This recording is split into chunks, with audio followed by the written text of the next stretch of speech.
One issue here on campus is renaming buildings. One of our buildings is named Kaufman Union. It's after one of our former presidents, and he's been accused of racism and anti-Semitism.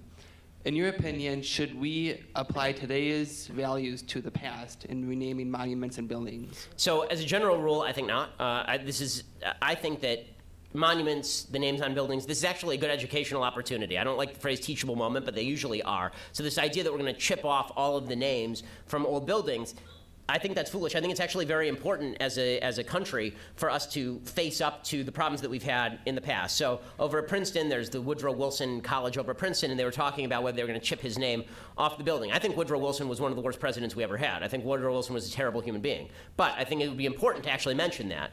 Right? He was the president of Princeton, and I think it's important to say, listen, there was a time in our history that racism was not just a thing, it was a dominant thing. There was a time in our history where the First Amendment was not protected.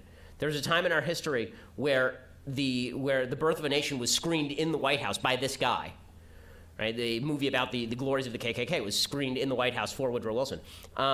I think all of that is useful, and I think all of that is good, because if we don't know our history, number one, we don't know how far we've come, and number two, it's a reminder of how things can go bad if we revert back into our tribal nature. So I don't know anything about the person who you mentioned, but if it turns out that that person did a lot of terrible things, then I think it's important to recognize that people are people. There's a mixed legacy usually with a lot of these folks.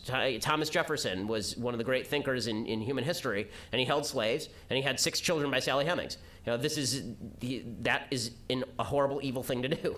But that doesn't mean that everything that he ever did was terrible. So I think that it's important that we recognize what we've done right in the past, what we've done wrong in the past, and it's a mistake to obliterate history. I just think and that's not just my perspective. That's the perspective of Condoleezza Rice, who said the same thing, and I think she's absolutely correct.